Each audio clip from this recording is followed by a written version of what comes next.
Right. ప్రస్తుతం అయితే breaking news చూస్తూ ఉన్నాము. అమెరికాకి సంబంధించి ఏఐ ప్రకంపనలు జరుగుతూ ఉన్నాయి. ఏఐ అనేది ప్రకంపనలు సృష్టిస్తూ ఉంది. అక్కడున్న ఎంప్లాయీస్ అందరూ గూడా ముఖ్యంగా భారతీయ టెక్కీస్ ఎవరైతే ఉన్నారో వీళ్ళ మీద భారం ఎక్కువగా పడుతూ ఉంది. వీళ్ళైతే ప్రస్తుతం ఇరకాటంలో పడ్డారు అనేదైతే అర్థమవుతూ ఉంది. సో, ఇది ఓవరాల్‌గా అమెరికాలోనే కాదు మరి భారతదేశం మొత్తం కూడా ఏఐ అనేది ఒక రకమైన విపరీత పరిస్థితులనైతే క్రియేట్ చేసేసింది అని చెప్పుకోవచ్చు. సో, ప్రస్తుతము ముఖ్యంగా మనం చర్చించుకోబోతున్నది అలాగే ఇప్పుడు చూస్తున్న బ్రేకింగ్ ఏంటంటే అమెరికాకి సంబంధించి లక్షలాది మంది వీధిన పడబోతున్నారు అనే వార్త అయితే ప్రస్తుతం చర్చనీయాంశంగా మారింది. అసలు ఏంటి దీనికి సంబంధించిన డీటెయిల్స్ ఇవ్వడానికి మా కరెస్పాండెంట్ ఆదిత్య ఉన్నారు. ఆదిత్యతో మాట్లాడదాం. ఆదిత్య. రైట్ శౌర్య గారు. ఇప్పుడు అమెరికానే కాదు ప్రపంచవ్యాప్తంగా కూడా ఏఐ రాకతో చాలా మంది జాబ్స్ కోల్పోయి వీధిన పడుతున్న సందర్భాలు మనం చూస్తూ ఉన్నాం. సో ఇప్పుడు అటువంటి సందర్భంలో అమెరికాలో అయితే ఇది తీవ్ర స్థాయిలో ఉంది. అక్కడ ఏఐ ప్రకంపనలు క్రియేట్ చేస్తుందని చెప్పుకోవాలి. సో ఇప్పుడు అంటే సాంకేతిక మార్పులు కావచ్చు, లేకుంటే ఖర్చుల తగ్గింపు కావచ్చు, వీటి పేరుతో దిగ్గజ సంస్థలన్నీ కూడా భారీ లే ఆఫ్స్ ప్రకటిస్తున్నాయి.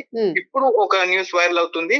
తాజాగా వైరల్ అవుతున్న ఈ జాబితా ప్రకారం ప్రభుత్వ విభాగాన్ని డోజ్ అంటారు కదా, దాంట్ని సంస్కరించే క్రమంలో 3,17,000 మంది ఉద్యోగాలు కోల్పోబోతున్నారు. అలా 3,17,000 మందిని జాబుల్లోంచి తీసేయబోతున్నారు. వీటితో పాటు యునైటెడ్ పార్సల్ సర్వీస్ అనే ఒక కంపెనీ ఉంటుంది, అది 78,000 మందిని, అమెజాన్ 30,000, ఇంటెల్ 25,000, మైక్రోసాఫ్ట్ 15,000 వంటి సంస్థలు వేల సంఖ్యలో కూడా సిబ్బందిని తొలగిస్తున్నాయని చెప్పేసి ఇప్పటి వరకు అయితే సమాచారం. ఇలా ఈ స్థాయిలో అయితే అన్ని కంపెనీలు, ప్రభుత్వ విభాగాలు ఈ ఏఐ రాకతో వీళ్ళందరినీ కూడా తీసేస్తున్నాయి. సో ఇది ఒక క్రైసిస్ అని చెప్పుకోవాలి. ఐటీ రంగంలో ఉన్న వాళ్ళకి, ఈ ఫీల్డ్ లో ఉన్న వాళ్ళందరికీ కూడా మున్ముందుగా ఈ ఫీల్డ్ లోకి రావాలంటే కూడా ఆలోచించాల్సిన, భయపడే పరిస్థితి అయితే నెలకొస్తుంది. అయితే ఇది ఒక అమెరికాలోనే ఇలా ఉందా అంటే లేదు, ప్రపంచవ్యాప్తంగా కూడా ఇలానే ఉంది. మన భారతదేశంలో కూడా గత 2 సంవత్సరాల నుంచి దాదాపు 50,000కు పైచీలకే ఐటీ ఎంప్లాయీస్ జాబ్స్ కోల్పోయారని చెప్పేసి కూడా చెప్తూ ఉన్నారు. మనము ఒక వీక్లీ 2 వీక్స్ ఒకసారి న్యూస్ చూస్తూ ఉంటే ఈ కంపెనీలో ఇంతమందిని లే ఆఫ్స్ ప్రకటించాయి, ఈ కంపెనీ ఇంతమంది లే ఆఫ్స్ ప్రకటించాయి అని చెప్పేసి గత సంవత్సరం చాలా వరకు అయితే రావడం చూసాం. అలా చాలా మంది భారతీయుల్లో కూడా నిరుద్యోగులుగా మారిపోతున్నారు. ఐటీ రంగంలో జాబ్స్ కోల్పోతున్నారు. అంటే దానికి చాలా కారణాలు, ఏఐతో పాటు చాలా కంపెనీ ఏఐ యొక్క ప్రభావం చూపిస్తుంటే ఇంకొన్ని ప్రభావాలు కూడా ఉన్నాయి. కొంతమంది స్కిల్స్ లేవని చెప్పేసి తీసేస్తున్నారని, అలాగే వాళ్ళకు కంపెనీలకు భారీ ప్రాజెక్టులు దొరక్క అలా జాబ్స్ పోతున్నాయని చెప్పేసి, అలాగే ఇప్పుడు స్టార్ట్అప్ కంపెనీస్ ఉంటాయి కదా, వాటికి ఫండింగ్ రాక ఎక్కువ కాలం రన్ చేయలేక ఆ విధంగా కూడా అవి ఎత్తేస్తున్నారు, జాబ్స్ అనేవి పోతున్నాయి. సో ఇటువంటి పరిస్థితి నెలకొల్స్తుంది. మనకు ఎక్స్పీరియన్స్ కావాలంటారా, ఎక్స్పీరియన్స్ స్టార్ట్అప్ కంపెనీలోనే చేస్తే వస్తుంది. మళ్ళీ అవి ఎక్కువ కాలం నిలవలేక దాన్ని తీసేయడంతో అలా జాబ్స్ చాలా మంది అయితే కోల్పోతున్నారు. ఈ విధంగా ప్రపంచవ్యాప్తంగా కూడా ఇదే రిపీట్ అయితే అయిపోతుంది. సో ఇప్పుడు ఏఐ అనేది అన్ని ఫీల్డ్స్ లోకి వచ్చేసింది. ఇప్పుడు సాఫ్ట్వేర్ రంగంలోనే కాదు, ఇక మున్ముందు అన్ని రంగాల్లో కూడా ఈ విధంగా జాబ్స్ కోల్పోయే అవకాశం ఉందని కూడా ఎక్స్పర్ట్స్ దీని మీద విశ్లేషణ చేస్తున్నారు. మొన్న రామ్ గోపాల్ వర్మ ఒక ట్వీట్ చేయడం జరిగింది. ఏఐకి సంబంధించి ఒక వీడియోని షేర్ చేస్తూ మున్ముందు సినిమా ఇండస్ట్రీ ఉంటుందా ఉండదా, ఏఐతోనే సినిమా తీసేశారు, ఇక ప్రొడ్యూసర్స్ కు వేల కోట్లు పెట్టి సినిమాలు తీయాల్సిన అవసరం ఉండదు, 100 కోట్లు పెట్టి సినిమాలు తీయాల్సిన అవసరం ఉండదు, ఏఐతో తక్కువ బడ్జెట్ లో ఆర్టిస్టుల డేట్స్ కూడా అవసరం లేకుండా సినిమాలు తీసేయచ్చు అన్నట్టుగా ఆయన పెట్టడం జరిగింది. అంటే మున్ముందు సినిమా ఇండస్ట్రీలో కూడా ఇలా ఏఐ వచ్చేసి ఏఐ సినిమాలనే చూస్తామా అన్న అభిప్రాయాలు ఆయన వ్యక్తం చేయడం జరిగింది. అలా ప్రతి ఫీల్డ్ లో ఏఐ అనేది ఎంట్రీ అయిపోయింది. సో దాంతో ఇప్పుడు జాబ్స్ అయితే కోల్పోతూ వస్తున్నారు. అయితే దీనికి సంబంధించి ఒక అనలిస్ట్ కూడా ఆయన శ్రీధర్ వెంబు అని చెప్పేసి ఆయన చెప్పడం జరిగింది. సో అన్ని రంగాల్లో విస్తరిస్తున్న ఏఐ వల్ల ఉద్యోగాలు కనుమరుగవుతున్నాయి కదా, ఈ వాదన పెరిగిపోవడంతో సో ఏ జాబ్స్ చేస్తే బెటర్, ఏ జాబ్స్ లో బెటర్ ఫ్యూచర్ ఉందని చెప్పేసి ఆయన విశ్లేషణ చేయడం జరిగింది. అంటే ఏఐ భర్తీ చేయలేని జాబ్స్ ఏమున్నాయి, అలాగే అధిక జీతం వచ్చే జాబ్స్ ఏమున్నాయని చెప్పేసి ఆయన శ్రీధర్ వెంబు వెల్లడించారు. ఆయన JOHO లో ఫౌండర్ కూడా. ఆయన ఏం చెప్తున్నారంటే పిల్లల సంరక్షణ, చిల్డ్రన్స్ కు టీచింగ్, వృద్ధులను చూసుకోవడం, వ్యవసాయం, ఫారెస్ట్ రేంజర్స్, పూజారులు, క్లాసికల్ మ్యూజిషియన్స్, వీళ్ళకు మంచి డిమాండ్ ఉండబోతుంది రానున్న కాలంలో. ఎందుకంటే ఇవి ఏ భర్తీ చేయలేని ప్లేసెస్ కాబట్టి, సో వీటిపైన ఎక్కువ దృష్టి పెట్టాలని కూడా ఆయన చెప్పడం అయితే జరిగింది. ఇలా ఏఐ రాక వలన ఏఐ లేకుండా ఉన్న ఫీల్డ్స్ ఏవా అని చెప్పేసి ఇప్పుడు వెతకాల్సిన పరిస్థితి వస్తుంది. ఇప్పుడు ఇంకా పెరిగిపోతుంది. సో ఇప్పుడు కంపెనీలు కూడా ఏం ఆలోచిస్తాయి, తక్కువ ఖర్చులో అయిపోవాలి, బెటర్ గా అయిపోవాలి అంటే ఏఐ ఉండాలి అనుకుంటున్నారు. ఎంప్లాయీ వల్ల అయితే అవ్వదు. అయితే ఏఐ రాక వల్ల కొంత ఏఐకి సంబంధించిన దాన్ని హ్యాండిల్ చేసే వాళ్ళ జాబ్స్ కూడా పెరుగుతాయని కూడా చెప్తున్నారు. అంటే ఏఐ మీద దృష్టి పెట్టి ఏఐ ని హ్యాండిల్ చేసే స్కిల్స్ పెంచుకోవాలి. అటువంటి ఫీల్డ్స్ లో కూడా లాభాలు ఉంటాయని కూడా చెప్తున్నారు. సో సో ఏదేమైనా మీరన్నది ఎగ్జాక్ట్లీ కరెక్ట్. ఎందుకంటే ఇప్పుడున్న కంపెనీస్ ఏం చేస్తున్నాయి అని అంటే మనకున్న ఇన్ఫర్మేషన్ ప్రకారము లైక్ ఇప్పుడు ఓల్డ్ ఎంప్లాయీస్ అంటే వాళ్ళకి టూల్స్ ఏవైతే ఉంటాయో ఏఐకి సంబంధించిన టూల్స్ వాళ్ళే ఆ కోచింగ్ ని మళ్ళా అక్కడ వాళ్ళ గ్రూప్ అడ్మిన్స్ ఎవరైతే ఉంటారో వాళ్ళతోని కోచింగ్స్ అనేవి ఇప్పిస్తున్నారు. ఏఐ మీద వాళ్ళని కొంచెం అప్డేట్ చేస్తూ ఉన్నారు అని అంటూ ఉన్నారు.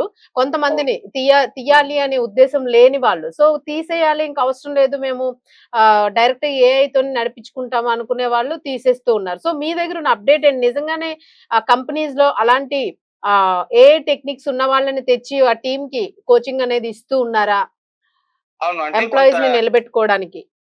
అంటే ఎక్కువ కాలం వర్క్ చేసిన వాళ్ళు, సీనియారిటీ ఉన్న వాళ్ళు, అలాంటి వాళ్ళని అంటే వర్క్ మీద వాళ్ళకి తెలిసిపోతూ ఉంటుంది. ఎంతకాలం వర్క్ చేస్తారు, ఎలా వర్క్ చేస్తారు, ఎంత ఎఫెక్టివ్ గా ఉన్నారు, ఎంత తొందరగా నేర్చుకుంటున్నారు అన్న వాళ్ళని కంపెనీ వదులుకోదు. వాళ్ళ వల్ల ఎప్పటికైనా లాభం ఉంటుంది. ఆ దృష్టిలో చూస్తే వాళ్ళు ఉంచుకొని వాళ్ళకి కాస్త ఏ స్కిల్స్ అందిస్తే వాళ్ళు ఇంకా బెటర్ అయిపోయి మా కంపెనీకి యూజ్ అవుతారు అనే నేపథ్యంలో అలా ట్రైనింగ్ ఇస్తున్నారు. ఇక్కడ కూడా హైదరాబాద్ లో వాళ్ళ కంపెనీలో ఆ విధంగా ఇస్తున్నట్టుగా కూడా గతంలో వార్తలు రావడం జరిగింది. అయితే ఎక్కువ సీనియారిటీ ఉండి శాలరీ ఎక్కువ ఉన్న వాళ్ళని తీసేస్తున్నారు, ఎక్స్పీరియన్స్ తక్కువగా ఉన్న వాళ్ళని కూడా తీసేస్తున్నారని కూడా రిపోర్ట్స్ లో వచ్చాయి. సో నార్మల్ గా స్కిల్స్ ఉండి అతనికి నేర్చుకునే తత్వం ఉండి కష్టపడే స్వభావం ఉన్న వాళ్ళని ఎక్కువగా వాళ్ళ కంపెనీలో ఉంచుకోవడానికి చేస్తున్నారని మొత్తం వాళ్ళని కూడా తెలుస్తుంది. సో ఆ రకంగానే ఎంప్లాయీస్ అయితే ఉన్నారు. సో అటు ఎక్కువ సీనియారిటీ ఉండి శాలరీ ఎక్కువ ఉన్న వాళ్ళని కూడా భరించలేని పరిస్థితిలో ఉన్నారని, అందుకే వాళ్ళని కూడా తీసేస్తున్నారని కూడా చెప్తున్నారు. ఆ మధ్య ఇంటర్వ్యూ కూడా వైరల్ అయింది. అంటే చాలా సీనియారిటీ ఉన్న ఐటీఎం పై నా దగ్గర ఇంత సీనియారిటీ ఉన్నా జాబ్ లో ఉంచుకోలేదని చెప్పేసి ఆవేదన వ్యక్తం చేస్తూ సో అటువంటి పరిస్థితి అయితే ఉంది. సో ఇలా ప్రపంచవ్యాప్తంగా చాలా మంది అయితే ఏఐ వల్ల ఇటువంటి పరిస్థితి నెలకొంది. జాబ్స్ కోల్పోవడం ఇప్పుడు 3 లక్షల మంది అంటే మామూలు విషయం కాదు. సో అటువంటి పరిస్థితి ఇంకా రానున్న రోజుల్లో ఇండియాలో కూడా వస్తుందని కూడా చెప్తూ ఉన్నారు. ఇప్పుడు ఐటీ ఫీల్డ్ లో ఉన్న వాళ్ళు కూడా మాట్లాడుతున్నారు. ఒత్తిళ్లు ఎదుర్కోలేకపోతున్నాం, చాలా ప్రెషర్ పెరిగిపోతుంది, జాబ్స్ పెరిగిపోతున్నాయి, ఉన్న పలంగా తీసేస్తున్నారు, ఇంకో కంపెనీలో చూసుకునేంత టైం కూడా ఇవ్వట్లేదు. ఆ తర్వాత చాలా రోజుల పాటు గ్యాప్ ఉండి నిర్దాక్షిణ్యంగా వాళ్ళని తీసేస్తున్నారు అనేది. అవును, అటువంటి పరిస్థితి వస్తుంది. అంటే సడన్ గా తీసేస్తున్నారు, వాళ్ళకు టైం పీరియడ్ కూడా ఇవ్వట్లేదని కూడా చెప్తూ ఉన్నారు. సో అటువంటి పరిస్థితి ఇప్పుడు ఏఐ వల్లే కలిగిందనే అభిప్రాయాలు వస్తున్నాయి. ఒక ఏఐ కాదు, ఇంకొన్ని రీజన్స్ ఇంతకు ముందు నేను చెప్పినట్టుగా స్టార్ట్అప్ కంపెనీస్ కావచ్చు, లేకుంటే ఎక్స్పీరియన్స్ ఎక్కువగా ఉండి శాలరీ హై ఎక్కువగా ఉన్న వాళ్ళు కావచ్చు, ప్రాజెక్ట్స్ కంపెనీస్ కి ఎక్కువగా దొరకకపోవడం కావచ్చు, ఇటువంటి రీజన్స్ ఉన్నాయని కూడా చెప్తున్నారు. మేజర్ గా అయితే ఏ రాక దానివల్ల పని తొందరగా అయిపోతుంది, ఖర్చు తక్కువగా అయిపోతుంది, సో ఈజీ అని చెప్పేసి కంపెనీస్ ఎక్కువగా ఏ వైపు మొగ్గు చూపడం వల్ల ఇటువంటి పరిస్థితి వచ్చింది. రైట్. అలాగే అంటే మీరు చిన్న అంటే స్టార్ట్అప్ కంపెనీస్ మనం అనుకున్నప్పటికీ కూడా ఇక్కడ దిగ్గజ కంపెనీలు కూడా కనిపిస్తూ ఉన్నాయి. అమెజాన్, మైక్రోసాఫ్ట్ లాంటి, ఇంటెల్ లాంటి కంపెనీస్ కూడా దీన్నే ఫాలో అవుతూ ఉన్నాయి. నిజంగానే ఇది చాలా అంటే ఒక బాధాకరమైన విషయంగానే చెప్పుకోవాలి మనం. అవును, దిగ్గజ కంపెనీలు అంటే ఇప్పుడు వాళ్ళకు పెట్టుబడి పెట్టే ఇది ఉంటుంది కాబట్టి వాళ్ళు బెటర్మెంట్ కోసం ఏఐని తీసుకొస్తున్నారు. ఇంకా ప్రాజెక్టు పెంచుకోవాలి, ఏఐ తీసుకురావాలి, తక్కువ టైంలోనే పనులు ఎక్కువగా జరిగిపోవాలి, ఎక్కువ జనరేట్ చేయాలి మనీని అన్నట్టుగా వాళ్ళు అటువంటి ఆలోచన నేపథ్యంలో ఎంప్లాయీస్ ని తగ్గ చేసుకుని ఏఐని పెంచుకుందాం అన్న ఉద్దేశంలోకి వెళ్ళిపోయారు. సో ఇప్పుడు ఈ ప్రభుత్వ విభాగం డోజ్ అనేది ఉంది, దీనికి మొన్నటి వరకు కూడా ఎలన్ మాస్క్ దానికి ఉన్నాడు బాస్ గా, ట్రంపే పెట్టేశాడు. సో ఈ డోజ్ ని ఇప్పుడు సంస్కరిస్తున్నారు. దీంట్లో 3,17,000 మందిని తీసేస్తున్నారు. సో అలా అంటే పరిస్థితులే ఉన్నాయి. సో అంటే దాదాపు ఏఐతో భర్తీ చేసేద్దాం, మనుషుల్ని ఎంప్లాయీస్ ని తగ్గించుకుందాం అన్న ఒక ఆలోచనలోకి కంపెనీస్ అన్ని వచ్చాయి. దిగ్గజ కంపెనీలైనా చిన్న కంపెనీలైనా ఏవైనా సరే ఏఐ తోటి పనులు అవుతున్నాయన్న అభిప్రాయానికి వచ్చేసిన నేపథ్యంలోనే ఇటువంటి పరిస్థితులు వస్తున్నాయి. సో ఇది ప్రస్తుతం ఏఐ సృష్టిస్తున్న అలజడి అది ఒక్క అమెరికాలోనే కాదు, పూర్తి స్థాయిలో ఇండియాలో గూడా, భారతదేశంలోనే అలాగే ఇతర కొన్ని దేశాల్లో గూడా ఈ ఏఐ ప్రభావం అనేది చాలా ఎక్కువగా కనిపిస్తోంది అనేదైతే అర్థమవుతోంది. మరి ఇప్పటి వరకు కూడా ఎంతో ధీమాగా ఉన్న టెక్కీస్ గానియండి, సాఫ్ట్‌వేర్స్ ప్రతి ఒక్కళ్ళు గూడా ఏఐ రాకతోని వాళ్ళు అప్‌డేట్ చేసుకోవాల్సిన పరిస్థితులైతే ఏర్పడినియి. సో కొంతమంది చాలా బ్లంట్‌గా ఒకటే వర్క్‌కి అలవాటు పడిపోయి ఉంటారు. కొత్త టెక్నిక్స్ నేర్చుకోవాలి అనంటే వాళ్ళకి చాలా ఇబ్బందిగా అనిపిస్తూ ఉంటుంది. నేర్చుకోలేని పరిస్థితులు గూడా వాళ్ళకుంటాయి. సపోర్ట్ అనేది ఉండదు వాళ్ళకి. అండ్ మెంటల్‌గా వాళ్ళు దాన్ని క్యాప్చర్ చేయగలుగుతారా? చేయలేరా? ఈ టెక్నిక్స్‌ని క్యాప్చర్ చేయలేని వాళ్ళు గూడా చాలా మంది ఉంటూ ఉంటారు. సో కొన్ని బ్యాక్ డోర్ జాబ్స్ కూడా ఉంటూ ఉంటాయి. సో ఇట్లాంటి వాళ్ళందరికీ మాత్రం నిజంగానే ఇప్పుడు ఏఐ రాక అనేది ఒక పనిష్మెంట్ లాగా అయిపోయింది. సో వేరే వేరే విధాలుగా జాబులు సంపాదించుకున్న కొంతమంది ఇప్పుడు చాలా ఇరకాటంలో పడ్డ పరిస్థితులైతే కనిపిస్తున్నాయి. ఎందుకంటే ముఖ్యంగా కంపెనీస్ ఇలాంటి వాళ్ళందరినీ కూడా పూర్తిగా స్క్రూటినీ చేసేసి వాళ్ళని ఇంటికి పంపించే పరిస్థితి అయితే కనిపిస్తుంది. నిజంగానే వీళ్ళందరూ కూడా లక్షలాది మంది రోడ్డున పడే పరిస్థితులైతే భారీ ఎత్తున కనిపిస్తున్నాయి అనేదైతే మాత్రం ఒక రకంగా ఆందోళనని కలిగిస్తుంది. బట్ తెలివైన వాళ్ళు చాలా మంది మాత్రము ముందుగానే యాప్‌ని అప్డేట్ అవుతూ ఉన్నారు. కొత్త టూల్స్ ఏవొస్తే అవి ఆ టూల్స్‌కి అప్‌డేట్ అవుతూ ఉన్నారు. సో అట్లాంటి వాళ్ళకి ఇబ్బంది లేదు. బట్ ఇండియాలో గూడా చూస్తూ ఉన్నాము. నిజంగానే స్టార్టప్ కంపెనీస్ చాలా మంది ఎక్కువ సాలరీస్ ఇవ్వలేక మినిమమ్ అంటే 20,000 ప్లస్ ఉన్న వాళ్ళకి గూడా సాలరీ ఇవ్వలేని పరిస్థితులు భారతదేశంలో గూడా కనిపిస్తూ ఉన్నాయి. సో వీళ్ళేంటంటే 15-25 మధ్యలోని చేసే వాళ్ళని ఇబ్బంది లేకుండా ఆ పైన ఉన్న వాళ్ళని మాత్రం ఏఐతోని నడిపిద్దాము. అదైతే వీక్ ఆఫ్స్ ఉండవు, సెలవులుండవు. సో 24/7 మన అండర్‌లో ఉంటుంది. సో ఈ కంట్రోలింగ్స్ అనేవి ఉంటాయి. అండ్ రికార్డెడ్ కంట్రోలింగ్స్ అనేవి ఉంటాయి. సో ఇలా అన్ని రకాలుగా ఆలోచిస్తూ గూడా ఒక రకంగా ఏఐకి అందరూ గూడా అలవాటు పడిపోయారు. ఏఐకి ఫిదా అవుతూ ఉన్నారు. ఆ ఏఐతోని మాత్రమే వర్క్ పర్ఫెక్షన్ అనేది వస్తుంది. మనం వాళ్ళ పడాల్సిన అవసరం లేదు. మనం ఇచ్చేస్తే అది మొత్తం ఫార్మాట్ అంతా అది చేసేసుకుంటుంది. మనకి ఓన్లీ ఫైనల్ అవుట్‌పుట్ ఇచ్చేస్తుంది జెన్యూన్‌గాను అనేది అందరి బ్రెయిన్స్‌లో గూడా ఇప్పుడు పడింది. కంపెనీస్‌కి సంబంధించిన ఓనర్స్ ఎవరైతే ఉంటారో ప్రతి సీఈఓస్ అండ్ చైర్మన్స్ గూడా ఇదే ఆలోచిస్తూ ఉన్నారు. సో ఏఐని ఎంత బాగా ఇంట్రొడ్యూస్ చేద్దాము, ఏఐని డెవలప్ చేద్దాము అని. నిజంగానే చెప్పినట్టు కొన్ని కంపెనీస్ మాత్రము ఏఐకి సంబంధించిన కోచింగ్ అంటే దానికి సంబంధించిన టూల్స్‌ని ఎలా ఉపయోగించాలి? ఏఐని ఎలా కంట్రోల్ చేయాలి?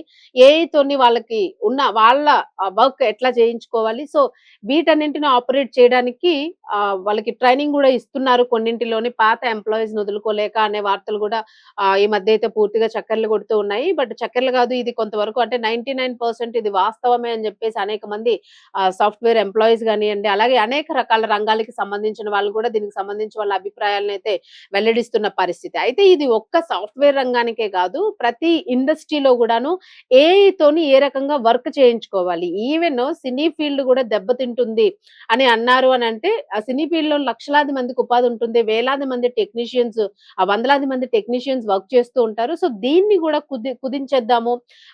ఏఐతోని గ్రాఫిక్ డిజైనింగ్స్ గాని, ఫిల్మ్ మేకింగ్ గాని ఇవన్నీ గూడా చేసేసుకోవచ్చు అనేది చాలా తెలివైన డెసిషన్స్ తీసుకునే ప్రయత్నం అయితే చేస్తూ ఉన్నారు. సో, ఏ రకంగా చూసుకున్నా ఏఐ వట్టి అమెరికాలోనే గాదు, ప్రతి దేశంలో గూడా ఇంచుమించుగాను ఏఐ ప్రభావం చాలా ఎక్కువగానే కనిపిస్తూ ఉంది. ఇది నిజంగానే అనేక మందిని రోడ్డున పడేస్తుంది అనేదైతే అర్థమవుతుంది. మరి ప్రతి ఒక్కరు ఏఐ నేర్చుకుని ఏఐతోనే నడుస్తారనంటే అనేక మందికి ఇది సెట్ కాకపోవచ్చు. సో, ఇట్లాంటి వాళ్ళు ఇంకా వాళ్ళ లైఫ్‌ని ఇప్పుడు ఏ రకంగా యూ టర్న్స్ తీసుకుంటారనేది గూడా ఇప్పుడు ప్రశ్నార్థకంగా మారింది. ఇప్పటి వరకు లక్షల్లో జీతాలు తీసుకున్న వాళ్ళందరూ కూడా వేలల్లోకి దిగిపోయే పరిస్థితి ఏర్పడుతుందా?